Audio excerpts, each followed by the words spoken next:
क्या काम मिला था उस दिन जब एक दिन के लिए डीएम बनाया था आपने? आईएएस की तैयारी करने की। अच्छा, आईएएस की तैयारी, कहीं ऐसा तो नहीं कि एक दिन डीएम बनी वर्चस्व बनाने के लिए कि भौकाल अलग है और चारों तरफ से पुलिस दोस्त से भी सपोर्ट मिलता था जब पढ़ाई करते थे? अच्छा, माता पिता का क्या योगदान रहा आपकी पढ़ाई में? ये जो सोशल मीडिया है, इंस्टाग्राम, फेसबुक, आजकल के ज़माने के बच्चे जो है ना हैबिचुअल हो जाते हैं, कहीं ना कहीं मोबाइल यूज़ करते करते उनका पूरा दिन उसी में कट जाता है, तो आप कैसे इससे बच गए? नमस्कार साथियों, मेरे साथ हैं सेजल गुप्ता, क्लास 12th में टॉप की हैं और इन्हें सौभाग्य से इन्हें डीएम बनाया गया है एक दिन के लिए।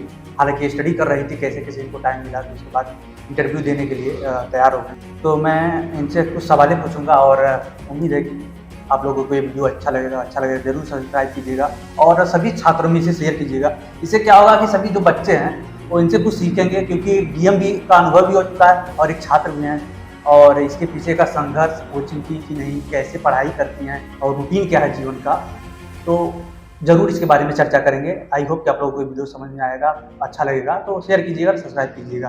तो सेजल जी, आपका स्वागत है हमारे YouTube channel. Thank you so much. Welcome.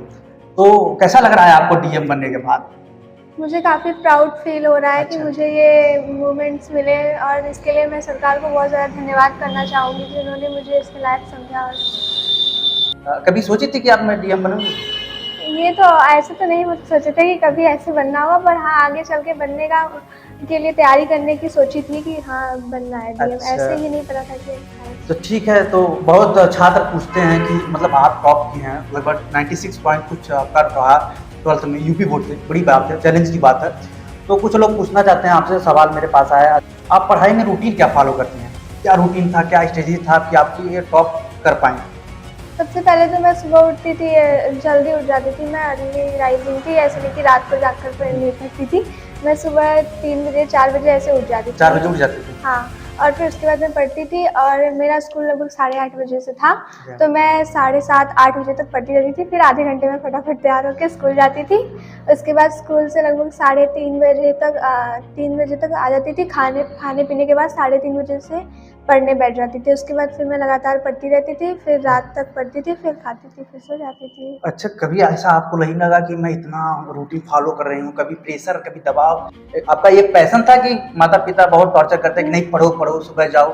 नहीं, मतलब मेरे अंदर से ही अंदर से जुनून था। ही था कि मैं पढ़ूंगी और टाइम में से वेस्ट होता भी नहीं था।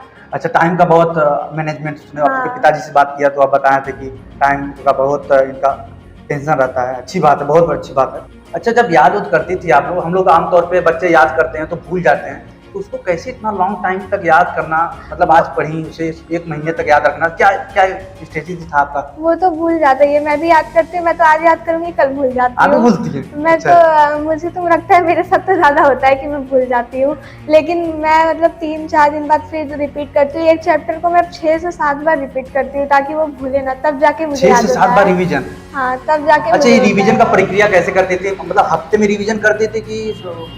ऐसे तो स्कूल जाने के बाद टाइम नहीं मिलता था, मतलब तो भी पहले रोज का रोज जो होता था वो कंप्लीट कर लेती थी। उसके बाद जैसे थोड़ा बहुत जो टाइम मिलता था, 1 घंटा, आधे घंटे, 1.5 घंटे, जो भी टाइम मिलता था उसमें मैं पीछे का रिवाइज कर लेती थी। और स्कूल में भी कोई बेल खाली रह जाती थी, उसमें भी पढ़ लेती थी पीछे का। अच्छा, ये जो आपको क्या मोटिवेशन मिलता था कि आप ये सालों साल ये नियम फॉलो करती थी? क्योंकि हम लोग तो एक दिन उठेंगे 5 बजे, उसके बाद आधा घंटा 1 घंटा लेट हो जाता है, आलस आएगा इंसान को। कैसा रहा, क्या क्या अनुभव होता था? कभी उभट नहीं होती थी? कंपटीशन कंपटीशन की वजह की से? भावना। अच्छा, प्रतिस्पर्धा था अपने दोस्तों के कि उनसे अच्छा? क्लास में अगर किसी का भी 1 नंबर मुझसे ज्यादा आ जाता था तो क्लास में आती थी ना? मैं तो रोने लगती थी घर पे अरे आके। वाह! अच्छा, कंपटीशन का बड़ा भूमिका, अगर हम एक दूसरे से कंपटीशन करेंगे तो जरूर डर रहेगा, एक डर हमें लगता है मुझे कि आपको वो डर था, वो डर आपको मोटिवेशन में बदलती थी। हाँ, और टीचर्स का भी ना, कि टीचर्स इतनी मेहनत करते तो हमें भी तो करना पड़ेगा, और मेरे टीचर्स भी बहुत मेहनत करते थे तो मुझे लगता था कि हमें उनसे ज़्यादा करना चाहिए। अच्छा, जिस डर से हम लोग पढ़ाई छोड़ते हैं उस डर को ही मोटिवेशन बना ली।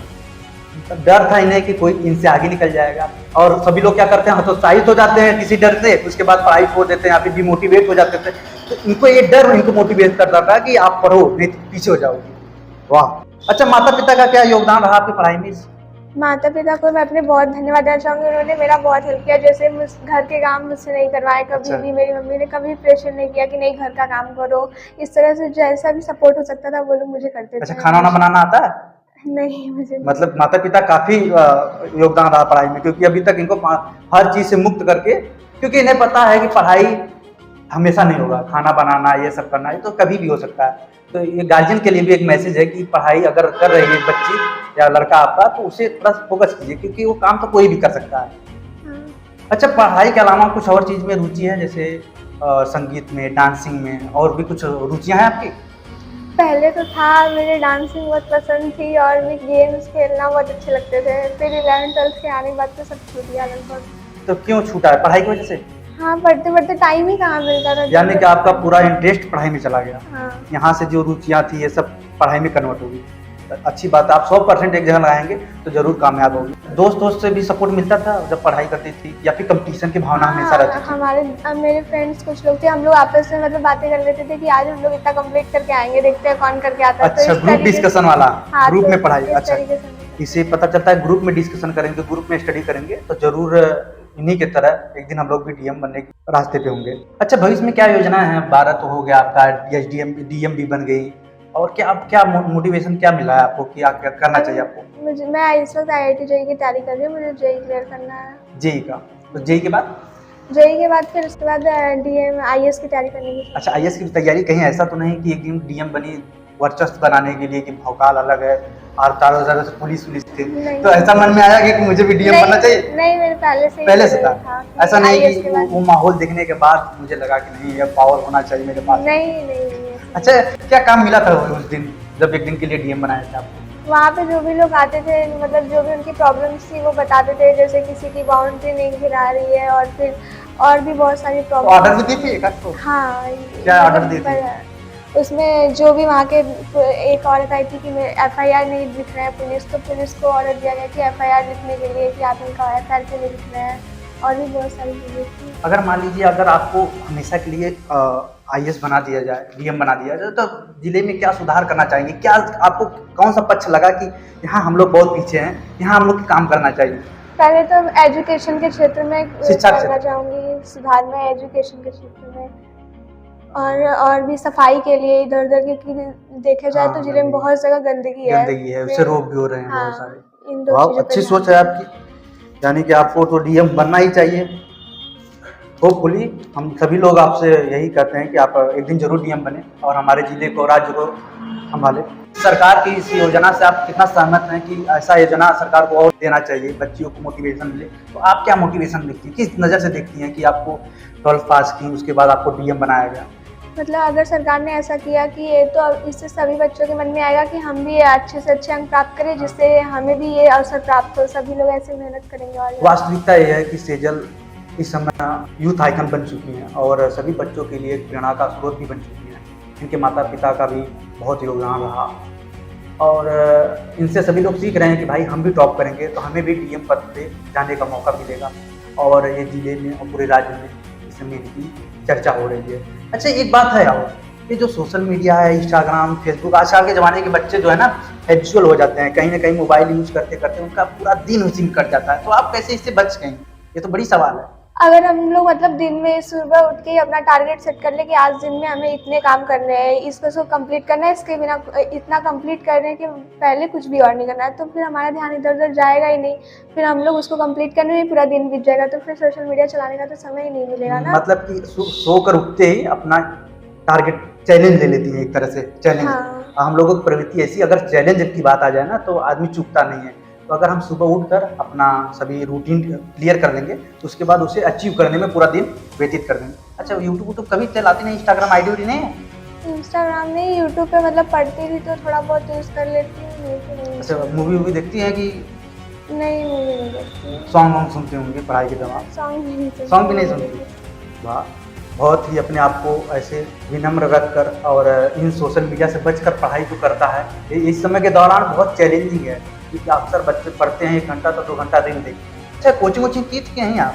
कोचिंग तो मैं मतलब स्टार्टिंग में किए थे कुछ महीने में, फिर उसके बाद छोड़ दिए। अच्छा, क्यों छोड़ दिए? मतलब स्कूल के बाद मुझे सेल्फ स्टडी का, फिर कोचिंग जाओ तो सेल्फ स्टडी का टाइम नहीं मिलता था, और मुझे मतलब सेल्फ स्टडी करना अच्छा लगता था, तो इसलिए मैंने कोचिंग छोड़ दिया। यानी कि आपको लगा कि कोचिंग से बेहतर मैं घर पर सेल्फ स्टडी कर सकती हूँ, तो आपने सेल्फ स्टडी की। मतलब अपने मन में जो ख्याल आया, किसी के दबाव में नहीं, किसी के प्रभाव में नहीं, अपने मन से जो विचार आया उसे फॉलो किया। हाँ। और यही आपके सफलता का कारण भी बना। तो मैं एक बात पूछना चाहूँगा कि आपके पिताजी क्या करते हैं? मेरे पिताजी की एक कपड़े की दुकान है, छोटी सी। छोटी सी दुकान है, यानी कि बैकग्राउंड भी बहुत अच्छा नहीं रहा, काफ़ी स्ट्रगल भरा इनका जीवन रहा। लेकिन साथियों कहते हैं ना कि शिक्षा पैसों की मोहताज नहीं होती। आप कहीं भी किसी भी परिस्थिति में आप अपने पढ़ाई को कंटिन्यू कर सकते हैं, अपने माता पिता, अपने राज्य, अपने देश का नाम रोशन कर सकते हैं। तो होपफुली इनसे उम्मीद है कि अपने माता पिता के साथ साथ जिला का भी एक दिन नाम रोशन करेंगे। तो आपको अंदर से प्राउड महसूस हो रहा होगा कि मैं अपने माता पिता के साथ उनकी हाँ। जो सपोर्ट किए थे उनका आज फल मिल गया। यस। और आई होप कि आपका ये लास्ट इंटरव्यू नहीं है, और पहला हो सकता है बेशक, लेकिन लास्ट ना हो। आप ऐसे ही प्रोग्रेस करते रहिए ताकि आपको और भी लोगों को मोटिवेट करने का मौका मिले। हालांकि ये मेरा पहला इंटरव्यू है, तो आई होप कि मेरा भी ये पहला नहीं, आपका भी लास्ट ना हो। तो माता पिता को क्या संदेश देना चाहते हैं? माता पिता को क्या कहना चाहते हैं? मैं अपने माता पिता को सबसे पहले धन्यवाद देना चाहूँगी कि उन्होंने मुझे इस लायक बनाया और मेरा हमेशा सपोर्ट किया। कभी भी मतलब ऐसे नहीं कि कभी भी मुझे अकेला नहीं छोड़ा, हर पल मेरा साथ दिया। मैं उसके लिए उन्हें धन्यवाद देना चाहूँगी। बहुत फ्लेक्सिबल इनके गार्जियन हैं, हम भी बात किए। मतलब उनका उद्देश्य ऐसा था कि बस पढ़ाई के सिवा कुछ मायने नहीं है। यही समझदारी बच्चों के भविष्य को कल्याणकारी बनाती है। तो हम उन सभी गार्जियन से कहना चाहते हैं कि बच्चियों को थोड़ा सा तेज मत कीजिए, उन्हें स्वतंत्र छोड़िए, उन्हें भी अपना रास्ता पता है। और सभी लोग, उम्मीद है कि आप लोग ये फॉलो करेंगे तो आप भी अपने माता पिता का नाम रोशन करेंगे। और ऐसे ही सभी लोग इसे वीडियो को अपने ग्रुप में शेयर कीजिए ताकि सेजल जी की तरह और भी बच्चियाँ निकले बाहर और अपने देश का नाम रोशन करें। बहुत बहुत धन्यवाद आपको, आप एक दिन के डीएम दी। मुझे उम्मीद है कि आप पूरे जीवन भर डीएम के पद पे जरूर कार्यरत होंगे, क्योंकि आपकी अग्रिम सोच और इतना पॉजिटिव हो रहा, इससे पता चल रहा है कि जरूर एक जीवन में कुछ बेहतर करें। थैंक यू, बहुत अच्छा लगा आपसे बात करके।